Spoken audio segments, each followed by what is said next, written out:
जय हिंद। स्वागत है आपका एमए गुरुकुल में। जीके जीएस की प्रैक्टिस सेट श्रृंखला में आज हम 20वां प्रैक्टिस सेट लेकर के आपके समक्ष उपस्थित हैं। इससे पहले हम 19 प्रैक्टिस सेट जो कि महत्वपूर्ण साबित होने वाले हैं आपकी यूपी पुलिस री एग्जाम के लिए, आरपीएफ जो कांस्टेबल और एसआई की वैकेंसी लगी हुई है उसके लिए, और मैं कहूं कि जहां जहां आपका जीके जीएस पूछा जाता है उन सभी के लिए ये क्लास, ये सेशन, ये आपकी जो 19 सेट जो प्लेस लिस्ट है वो आपकी महत्वपूर्ण साबित होने वाली है। तो इसी के साथ हम स्टार्ट करते हैं आप 20वां प्रैक्टिस सेट, और उसका पहला क्वेश्चन आपके सामने कुछ इस प्रकार से। मैं आशा करूंगा कि आप एक कॉपी और पेन लेकर के जरूर बैठेंगे और इन सब क्वेश्चंस को या जो भी बातें इसमें एक्स्ट्रा लिखी जाएंगी उन सबको आप नोट डाउन करते चलेंगे। चलिए तो करते हैं पहला क्वेश्चन। पहला क्वेश्चन कुछ इस प्रकार है कि मेघालय का लोक नृत्य है, इनमें से आपको बताना है कि मेघालय का लोक नृत्य कौन सा है।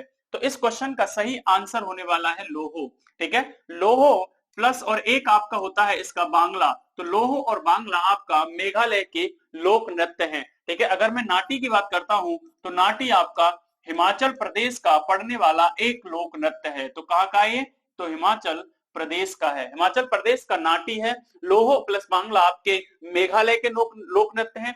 खानटुम और बम्बू की बात करता हूं तो ये आपके मिजोरम के लोक नृत्य हो जाते हैं। तो ये कहां के? आपके मिजोरम के। इतनी बातें इस क्वेश्चन में आपको याद रखना है। अगला क्वेश्चन आपके लिए नेक्स्ट क्वेश्चन है कि भारत का राष्ट्रीय पक्षी कौन है। तो भारत का the national bird of India तो कौन है? आपको पता है इसका आंसर, आपको पता है कौन है? आपका मोर है। ठीक है, तो भारत का राष्ट्रीय पक्षी कौन है? तो मोर है। इसको भारत ने 26 जनवरी 1963 को अपनाया था। कब अपनाया था? 26 जनवरी 1963 को अपनाया था। ठीक है, अगर राष्ट्रीय पक्षी की बात करता हूं तो मोर है। राष्ट्रीय पेड़ की बात करता हूं तो आपका बरगद हो जाता है। कौन हो जाता है? बरगद हो जाता है। अगर मैं नदी की बात करता हूं, राष्ट्रीय नदी की बात करता हूं तो आपकी कौन सी हो जाती है, या आप कह सकते हो ये गंगा हो जाती है। ठीक है, वहीं अगर मैं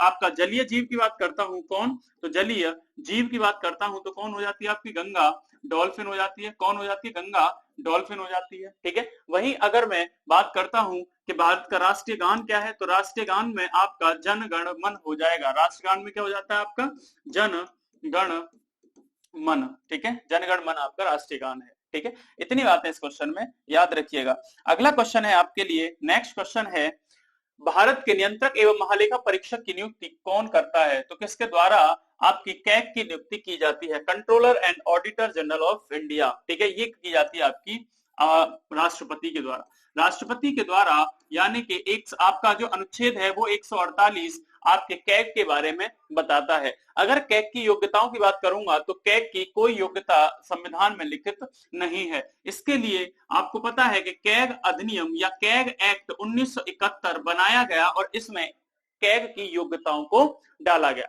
जिसमें कहा गया कि ऐसा व्यक्ति controller and auditor general of India बन सकता है जो सुप्रीम कोर्ट का न्यायाधीश बनने की योग्यता रखता हो। ठीक है, तो नियंत्रक एवं महालेखा परीक्षक की नियुक्ति किसके द्वारा की जाएगी? तो राष्ट्रपति के द्वारा की जाएगी। अगला क्वेश्चन है कि किसी राज्य के राज्यपाल संविधान के निम्नलिखित में से किस अनुच्छेद के अंतर्गत विधानमंडल के अवकाश के दौरान अध्यादेश जारी कर सकते हैं। तो विधानमंडल का अगर अवकाश चल रहा है या कोई सदन का सत्र नहीं चल रहा है तो उस कंडीशन में अध्यादेश जारी करने की शक्ति आपके राज्यपाल को कौन सा अनुच्छेद देता है? तो ये हो जाता है आपका अनुच्छेद 213। कौन सा हो जाता है? तो अनुच्छेद 213 के अंतर्गत राज्यपाल आपका अध्यादेश जारी कर सकते हैं।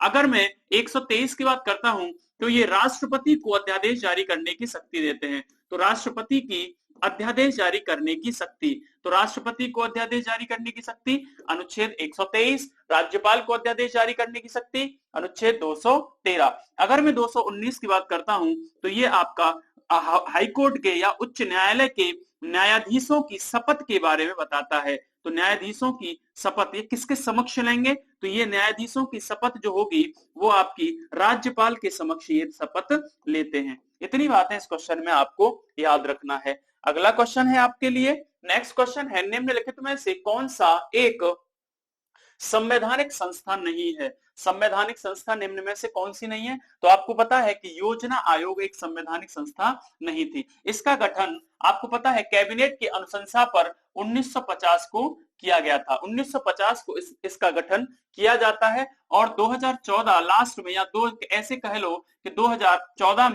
2014 में इसको समाप्त कर दिया गया था और इसके जगह पर आपको पता है नीति आयोग लाया गया। क्या लाया गया? तो नीति आयोग को 2015 में 1 जनवरी 2015 से भारत में लाया गया। तो ये किसकी जगह आया था? तो ये योजना आयोग की जगह आया था। और इसके जो पदेन अध्यक्ष होते हैं वो आपके कौन होते हैं? तो पदेन अध्यक्ष आपके पीएम साहब होते हैं। ठीक है, पदेन अध्यक्ष कौन होते थे इसके? तो इसके पीएम साहब होते थे। अगर मैं वित्त आयोग की बात करता हूं तो आपको पता है कि ये एक संवैधानिक निकाय है जिसका वर्णन संविधान के भाग 12 में है और अनुच्छेद 280 में आपके वित्त आयोग का वर्णन है। अगर मैं पहले वित्त आयोग के गठन की बात करता हूं तो 1951 में इसका गठन होता है और इसके केसी नियोगी जी को पहला अध्यक्ष बनाया गया था। वर्तमान में आपको पता है कि 16वां वित्त आयोग चल रहा है।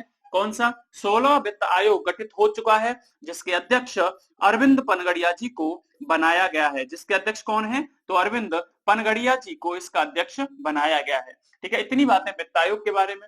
अगर मैं लोक सेवा आयोग की बात करता हूं, इसका गठन आपको पता है 1926 को हुआ था। चुनाव आयोग की बात करता हूं तो ये इस आपको पता है चुनाव आयोग भाग 15 में, संविधान के भाग 15 में कहां से कहां तक? 324 से लेकर के 329 तक इनका वर्णन है। और वर्तमान में अगर मैं चुनाव आयोग के मुख्य चुनाव आयुक्त की बात करता हूं तो पहले जो थे आपके सुकुमार सेन पहले चुनाव आयुक्त थे। कौन थे आपके? तो सुकुमार सेन इसके पहले चुनाव आयुक्त हो जाते हैं। और अगर मैं वर्तमान में बात करता हूं तो वर्तमान में आपके राजीव कुमार इसके चुनाव आयुक्त, मुख्य चुनाव आयुक्त आपके राजीव कुमार हैं। इतनी बातें इस क्वेश्चन में आपको याद रखना है। नेक्स्ट क्वेश्चन है आपके लिए कि भारत में कितने राज्य तट रेखा से लगे हैं? तो भारत में कितने राज्य तट रेखा से लगे हैं? तो how many states in India are adjacent to the coast line? ठीक है, तो कितने हैं आपको पता है? कि आपको पता है कितने हैं? 9 है। ठीक है, अगर मैं आपको दिखाने की कोशिश करूं तो ये आपका गुजरात, ये महाराष्ट्र, ये गोवा वाला रीजन, फिर उसके बाद कर्नाटका, फिर केरल।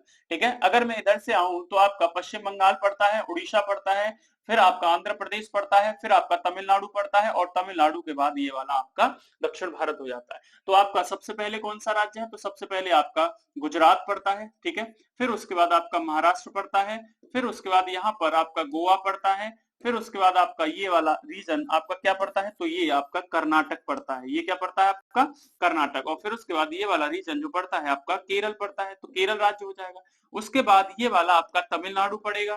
ठीक है, उसके ऊपर आपका आंध्र प्रदेश पड़ेगा, फिर आपका ओडिशा पड़ेगा और फिर ये वाला आपका वेस्ट बंगाल पड़ेगा। ठीक है, तो 1 2 3 4, तो 4 जो राज्य हैं वो आपके किस तट से? तो पूर्वी तट से लगे हुए हैं, पूर्वी तट से। और वहीं अगर मैं पश्चिमी तट की बात करता हूं तो 1 2 3 4 5 राज्य आपके पश्चिमी तट से हो जाते हैं। इतनी बातें इस क्वेश्चन में आपको याद रखनी थी। अगला क्वेश्चन है आपके लिए कि लैटेराइट मिट्टी मिलती है, जो लैटेराइट मिट्टी है वो मिलती है, आपको पता है कहां पर मिलती है? तो ये आपकी महाराष्ट्र वाले क्षेत्र में पाई जाती है। ठीक है, महाराष्ट्र वाले क्षेत्र में आपकी लैटेराइट मिट्टी पाई जाती है। हिमाचल प्रदेश में आपको पता है पहाड़ी मिट्टी पाई जाती है। ठीक है, और उत्तर प्रदेश और पंजाब में आपको पता है अधिकांश मिट्टी जलोढ़ मिट्टी है। कौन सी है?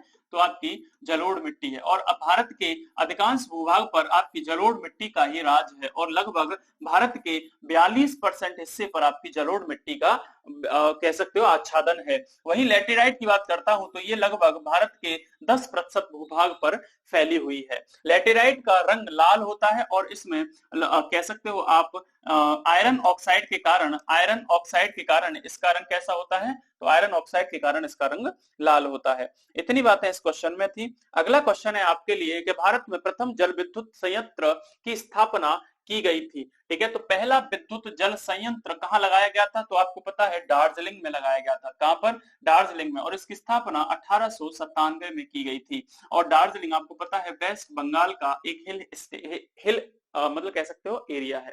ठीक है, वहीं अगर शिव समुद्रम में बात करूं तो यहाँ पर दूसरा जल विद्युत संयंत्र लगाया गया था। तो दूसरा हाइड्रो पावर प्लांट लगाया गया था। ठीक है, कौन सा? तो दूसरा हाइड्रो पावर प्लांट लगाया गया था। ये कहां पर पड़ता है? आपको पता है कर्नाटक में। और इसको लगाया गया था 1902 में। इतनी बातें इस क्वेश्चन में आपको याद रखना है। अगर मैं आगे बात करता हूं तो देश में एग्रो इकोलॉजिकल क्षेत्र कितने हैं, ठीक है। तो क्षेत्र में भारत में कितने एग्रो इकोलॉजिकल क्षेत्र हैं जो मिट्टी के आधार पे, जैव विविधता के आधार पे, ठीक है, और पारिस्थितिकी क्षेत्र के आधार पे विभाजित किया गया है। तो ऐसे एग्रो इकोलॉजिकल क्षेत्रों की संख्या भारत में कितनी है, तो आपकी 20 है। वही में अगर उप एग्रो इकोलॉजिकल पार्क की बात करता हूं या इकोलॉजिकल क्षेत्र की बात करता हूं तो आपके 60 हो जाते हैं। तो इनकी संख्या कितनी होती है, तो इनकी संख्या 60 होती है। इतनी बातें इस क्वेश्चन में आपको याद रखना था। अगला क्वेश्चन है आपके लिए, कौन सा मसाला भारत के काला सोना के नाम से जाना जाता है। तो कौन सा आपका कह सकते हो आप मसाला है जो काला सोना के नाम से जाना जाता है, तो ये आपकी हो जाती है काली मिर्च। कौन हो जाती है, तो काली मिर्च को मसालों का काला सोना कहा जाता है। और इसका जो सबसे उत्पादन जो होता है वो आपका केरल में होता है, ठीक है। इलायची, लौंग और काली मिर्च का अगर तीनों की बात करता हूं तो इसका उत्पादन आपका केरल में देखने को मिलेगा। और वहीं केसर की बात करता हूं तो जम्मू एंड कश्मीर में आपका केसर देखने को मिलता है। इतनी बातें इस क्वेश्चन में आपको याद रखनी है। अगला क्वेश्चन है, उत्तर प्रदेश गन्ना अनुसंधान काउंसिल अवस्थित है। तो आपको बताना है उत्तर प्रदेश गन्ना अनुसंधान काउंसिल, ठीक है। तो ये आपकी Uttar Pradesh sugar cane research council कहां पर है, तो ये है आपकी शाहजहांपुर में। कहां पर है, आपकी शाहजहांपुर में। अगर मैं लखनऊ में बात करता हूं तो केंद्रीय विश्व संस्थान है, यहाँ पर विश्व संस्थान है, ठीक है। केंद्रीय बागवानी संस्थान है, केंद्रीय बागवानी संस्थान ये भी कहां पर है आपकी, ये भी आपकी लखनऊ में है। कानपुर की बात करता हूं तो केंद्रीय दलहन संस्थान, कौन सी, केंद्रीय दलहन संस्थान आपकी, ये आपकी कानपुर में है। और दूसरा यहाँ पर केंद्रीय शुगर या चीनी अनुसंधान संस्थान, ये कहां पर है आपकी, ये भी आपकी कानपुर में है। इतनी बातें इस क्वेश्चन में याद रखिएगा। और हाँ, एक बात ध्यान रखिए कि अभी तक अगर वीडियो को लाइक नहीं किया है तो लाइक कर दीजिएगा, ठीक है। और चैनल को सब्सक्राइब नहीं किया है तो सब्सक्राइब भी कर लीजिएगा। इसके बाद हम अगला क्वेश्चन करते हैं, भारतीय वनस्पति शोध संस्थान अवस्थित है। तो भारतीय वनस्पति शोध संस्थान आपका कहां पर अवस्थित है, तो ये आपका लखनऊ में अवस्थित है। कानपुर में आपका केंद्रीय दलहन संस्थान है, केंद्रीय शुगर आपका चीनी अनुसंधान संस्थान है। इतनी बातें इस क्वेश्चन में याद रखिए। अगला क्वेश्चन है, निम्नलिखित में से कौन सा उत्तर प्रदेश का लोकगीत नहीं है। आपको बताना है कौन सा उत्तर प्रदेश का लोकगीत नहीं है। तो विरहा है, ठीक है, कजरी है और रसिया है। ढोला मारू उत्तर प्रदेश का लोकगीत नहीं है। तो ये कहाँ का है भाई साहब, ये भाई साहब आपका राजस्थान का है। इतनी बातें इस क्वेश्चन में याद रखिएगा। अगला क्वेश्चन करते हैं, निम्नलिखित में से कौन द्वीपीय महाद्वीप है, ठीक है। कौन द्वीपीय महाद्वीप है, ठीक है। आपको पता है द्वीपीय महाद्वीप का आपको ऑस्ट्रेलिया हो जाता है।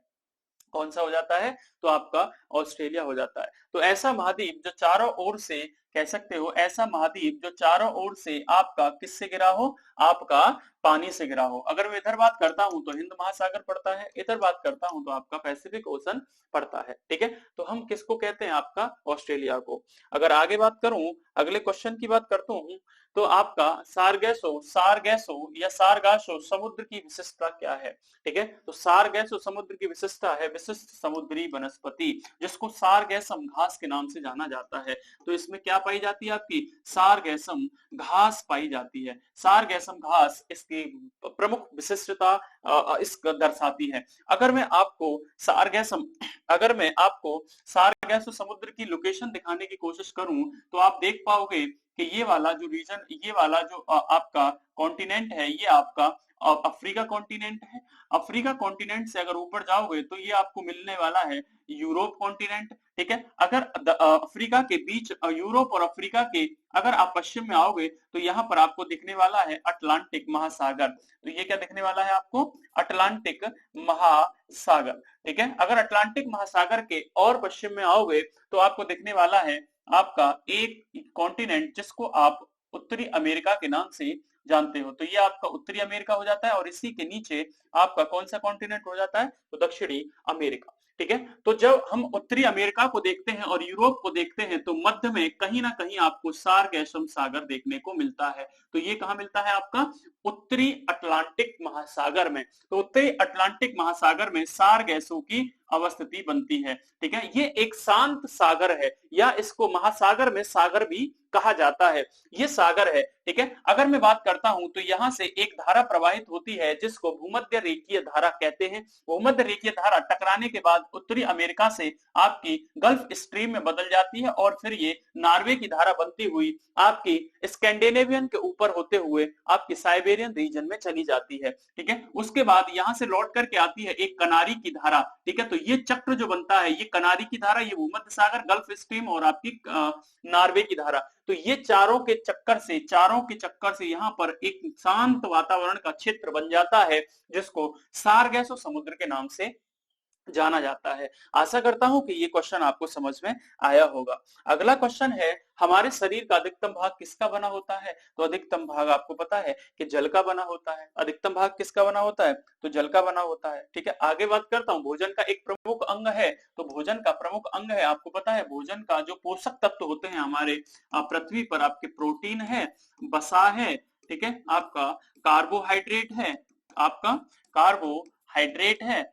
ठीक है, और आपका खनिज है, ठीक है, और आपका लवण है, ठीक है, और आपका पानी भी पोषक तत्वों में कभी कभी मतलब डाल दिया जाता है। तो यहाँ पर प्रोटीन है, वसा है, कार्बोहाइड्रेट है, तो आपका खनिज है, लवण है, तो इस क्वेश्चन का आंसर हो जाएगा कार्बोहाइड्रेट। और ये जो सेलुलोज, आप ग्लूकोज और स्टार्च देख रहे हो, ये सभी कार्बोहाइड्रेट के एक रूप हैं। ठीक है, कार्बोहाइड्रेट के रूप हैं। अगला क्वेश्चन करते हैं, central arid zone research institute स्थित है, तो सेंट्रल यानी कि केंद्रीय शुष्क अनुसंधान संस्थान कहां पर है? तो आपका ये हो जाएगा आपका जोधपुर में। इसका क्वेश्चन का आंसर कहां होने वाला है? तो आपका जोधपुर में। इतनी बातें इस क्वेश्चन में याद रखिएगा। अगला क्वेश्चन है आपका कि सेबी अधिनियम कब आया? सेबी अधिनियम, आपको पता है कि सेबी अधिनियम 1992 में आया था। कब आया था? तो 1992 में। लेकिन सेबी की स्थापना की बात करूंगा तो सेबी की स्थापना आपको पता है 1988 में हो गई थी, लेकिन सेबी अधिनियम 4 साल बाद आया था। ठीक है, अगर इसकी बात करता हूं तो security exchange board of India के नाम से इसको जाना जाता है,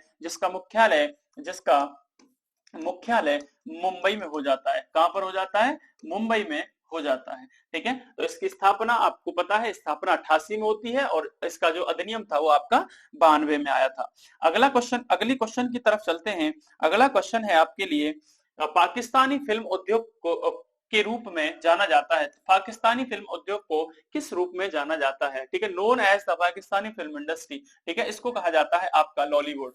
क्या कहा जाता है इसको लॉलीवुड के नाम से जाना जाता है। जैसे भारत के फिल्म इंडस्ट्री को बॉलीवुड के नाम से जाना जाता है, ऐसे ही आपका पाकिस्तान की इंडस्ट्री को फिल्म इंडस्ट्री को लॉलीवुड के नाम से जाना जाता है। वहीं अगर मैं बात करूं नासा, अगले क्वेश्चन की, तो नासा का मुख्यालय कहां पर है? ठीक है, तो आपका जो नासा है आपका, वो आपका national aeronautics and space administration,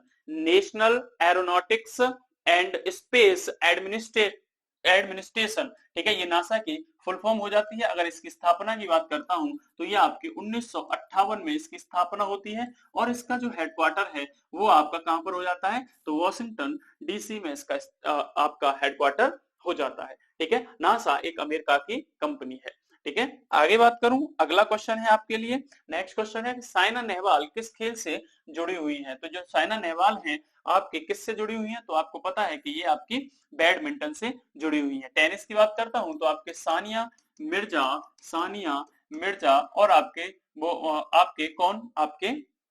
Sania Mirza आपकी टेनिस से जुड़ी हुई है। क्रिकेट से आपको पता है सचिन तेंदुलकर, सौरभ गांगुली, बहुत सारे खिलाड़ी क्रिकेट से जुड़े हुए हैं। और वहीं अगर जिम्नास्टिक की बात करूं तो आप एक नाम याद रखिएगा जिनका नाम है आपका कर्माकर। ठीक है, कर्माकर को आप याद रखिएगा, है ना, कर्माकर, जो आपकी किससे जुड़ी हुई है? तो ये आपकी जिम्नास्टिक से जुड़ी हुई है। अगर मैं अगले क्वेश्चन की बात करता हूं तो सैंटियागो राजधानी किसकी है? सैंटियागो राजधानी किसकी है? तो सैंटियागो आपको पता है ये आपकी चिली की राजधानी है। किसकी है? चिली की राजधानी आपकी सैंटियागो है। ठीक है, और आपकी अगर मैं आदिस अबाबा की बात करता हूं तो आदिस अबाबा, ठीक है, आदिस अबाबा ये आपकी इथोपिया की राजधानी है। क्या है? आदिस अबाबा। ठीक है। अगर मैं फिजी की बात करता हूं तो फिजी की राजधानी सूबा हो जाती है। फिजी की राजधानी क्या हो जाती है आपकी? सूबा। सूबा आपकी फिजी की राजधानी है। और वहीं अगर मैं अर्मेनिया की बात करता हूं तो आपकी येने येने येने आपकी क्या है? आपकी येने वाम। येने वाम आपकी कहाँ की राजधानी है? तो येने वाम आपकी अर्मेनिया की राजधानी है। ठीक है। सूबा आपकी फिजी की राजधानी है। यूथोपिया की राजधानी आदिस अबाबा है। चिली की राजधानी सेंटियागो है।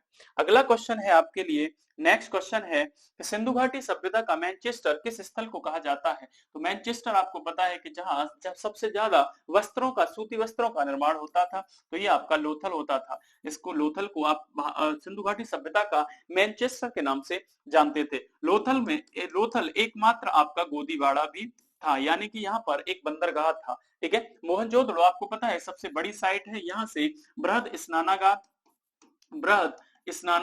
ठीक है। कांसे की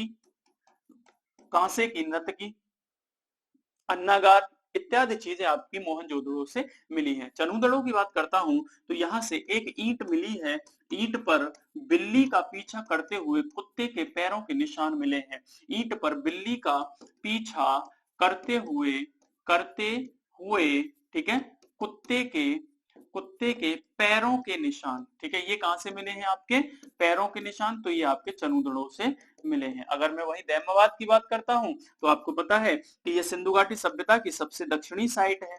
सबसे दक्षिणी साइट है कौन सी? आपकी दैमाबाद। इतनी बात है इस क्वेश्चन में आपको याद रखनी है। अगला क्वेश्चन है आपके लिए, गरडी कहाँ का लोक नृत्य है? तो गरनी आपको पता है कि गरनी आपका कहाँ का है? तो ये आपका पुदुचेरी का लोक नृत्य है। ठीक है। गरनी कहाँ का है? तो आपका पुदुचेरी का है। राजस्थान की बात करता हूं तो आपका कालबेलिया बड़ा फेमस आपका लोक नृत्य राजस्थान का हो जाता है। गुजरात का आपको पता है गरबा गुजरात का आपका लोक नृत्य हो जाता है। ठीक है। तो गरबा कहाँ का है? आपका गुजरात का है ना। तो ये इस क्वेश्चन में आपको याद रखना है। अगला क्वेश्चन है कि दक्षिण भारत की प्रथम मेट्रो रेल सेवा का शुभारंभ 20 अक्टूबर 2011 को कहां पर हुआ था? ठीक है। तो ये आपका कहां पर हुआ था? तो ये आपका बेंगलुरु में हुआ था। ठीक है। फैक्ट्स था, आपको ये याद रखना है। अगला क्वेश्चन है आपके लिए, आरबीआई के लोगों में कौन से पेड़ का चित्र है? तो जो आरबीआई है उसके लोगों में किसका चित्र है? तो आपका ताड़ का। अगर मैं आरबीआई की स्थापना की बात करता हूं तो यंग हिल्टन समिति की सिफारिश पर 1935 में इसकी स्थापना होती है। आरबीआई एक्ट कब आया था? तो आरबीआई एक्ट आपको पता है 1934 में आया और 35 में इसकी स्थापना कर दी जाती है, जिसका मुख्यालय मुंबई में, वर्तमान में इसका मुख्यालय कहां पर है? मुंबई में। ठीक है। शुरुआत में इसका मुख्यालय कहां पर था? तो आपको पता है कोलकाता में था। उसके बाद 1937 से इसका मुख्यालय मुंबई में ट्रांसफर कर दिया गया। इसके लोगों में ताड़ का एक मतलब कह सकते हो ताड़ के पेड़ का चित्र है। ठीक है। इतनी बातें इस क्वेश्चन में आपको याद रखनी है। अगला क्वेश्चन है कि राष्ट्रीय ऊर्जा संरक्षण दिवस कब मनाया जाता है?